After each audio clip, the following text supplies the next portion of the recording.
through on their blocks, on shedding the blocks on defense, striking, violent shit, all those things. Just the physical nature, man. It's a great chance to get our linebackers playing downhill and seeing how they play the run action, things of that nature. So it's just stuff that can't be duplicated until you get in pads. So it's just good to finally be in it. We will.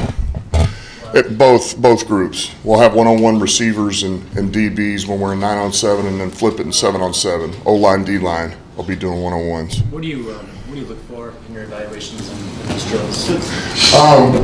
Brad actually calls them the putting greens, particularly for the receivers, DBs, because it's not always, I mean, you could argue that the offense should win every time because they got the whole field. I mean, you can just run.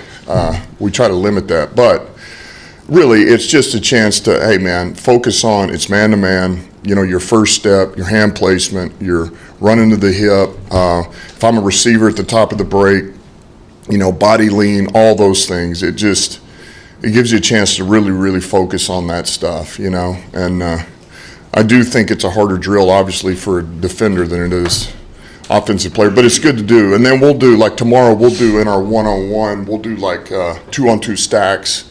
So it's man-to-man, but you got to work your stacks. That's really more, I think, beneficial because now they're having to play off of that stuff, but yet still play man-to-man. So, but at least we get it implemented now. I'll say this, one-on-one with your tight ends, halfbacks, linebackers, safeties, like that's big because we can get some protection work one-on-ones, then you get right into the routes, which is good.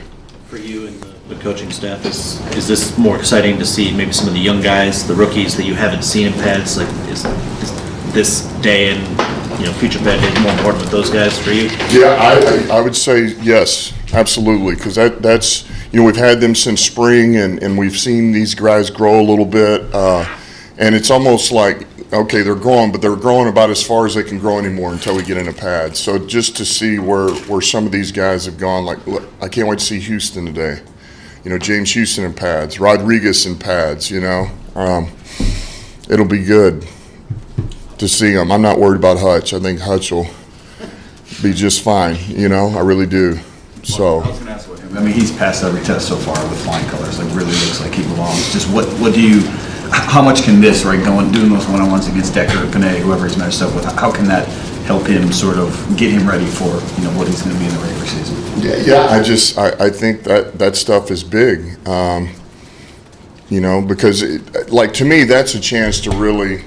For example, Wash has given him all the technique work. Hey, here's what you need to think about. So he gets out there and he gets beat on the first rep, and he kind of coaches off of it, and he memory banks that. And now he comes back with, once he gets the foundation of what we're trying to do with him, and then to me, one-on-ones is a good chance for you to, it doesn't mean you're freelancing, but take what the coach has given you, and now you kind of make it your own a little bit. So now the player can start to figure out what they can get away with, what they can do, what kind of moves they can make against these type of players. And so I just think you begin to grow. You memory bank it and you learn, and you move on to the next rep. We can see what he's doing on the field. What's Aidan like behind closed doors, in meeting rooms, film rooms? Like, what's his temperament like? What does he bring? You know what? He's quiet, but that's a lot of that's because he's a rookie. He knows. I mean, he's very self-aware. He is. He can come in here being loud and talking a bunch of trash or doing anything like that. He knows he's got to earn his right. Just because he was a first-round pick doesn't mean that he's automatically got to respect everybody in there. He's got to earn that, and he understands it. And so he goes out there and he just works his ass off in practice. And then in meetings, he keeps his mouth shut until he's asked a question. And so that's exactly what you want in a rookie. He's going to earn their respect. Now, you guys will see. He had 2 nights ago he had the song. All right, he led us. It was the first one. We got him up there and had his name and school signing bonus, and I will say this: it was outstanding. He took a big step in respect of his teammates because it was a hell of a performance. Just saying. So, Billie Jean. Right? Well, what's the matter with that?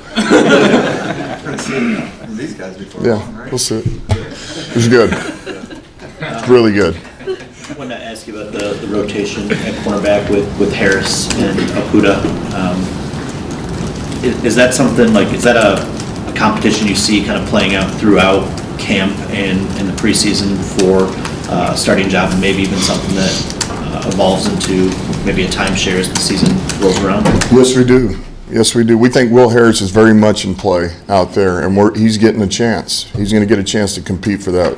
He and Akuda both, and so, it's may the best man win, and let them go after it, and then see what we've got. I mean, we'll figure that out once we get to the season. You'd rather not be in a timeshare type thing, but yet, man, if they're both guys we need to have out there, we'll find a way to get them out there and use them.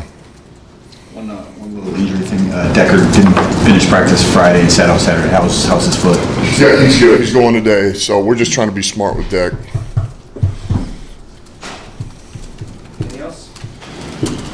I guess I'll ask one more. Cornerback, stick with that theme. Mark Gilbert's a guy you kind of added midstream last year from Pittsburgh. A lot of physical gifts. Obviously, really intriguing college resume that was derailed by injury. We're not seeing every play, but just seeing some flashes from him. How have you seen him come along from year one to year two, and what do you think maybe you might have in this kid? Yeah, I think probably the greatest attribute that Gilly's got is right here. Man, he is not afraid. When the lights are on and it's time to go out there and try to make a play, he is not afraid to challenge. He will challenge on the perimeter. He's not worried about getting beat. And when you're a DB, I think that it's got to start there. Forget all the other things. You got great feet. You got the speed. You got whatever. Man, if you don't have it here outside,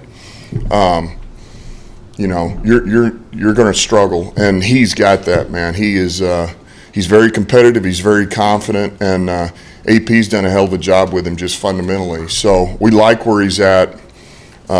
And he does make plays, and he's pretty crafty. He's pretty smart. So, we're glad he's out there with us. We see this kid really competing out there. I mean, look, all those guys, nothing's going to say that Gilly couldn't have a chance at that other spot. Nobody knows. I mean, we'll see by the end of this camp. It's a disappointing nickname, I'm going to be honest, based on Oh, some of the other ones we've heard out. It is pretty bland. We Need to workshop. can call him Gills. Wait, sorry, Dan, real quick, just on the fans being here today. I know you guys had record crowds for season ticket holders on Saturday. Now today with all fans, welcome. What kind of show do you guys want to put on for them, so to speak? And just how juiced up do the players get in pads in front of fans on this day? Yeah, look, we've already had a number of the players that are like, man, when we go on pads? And then I'm sure when they're not with us, they're like, man, I'm glad we're not going pads.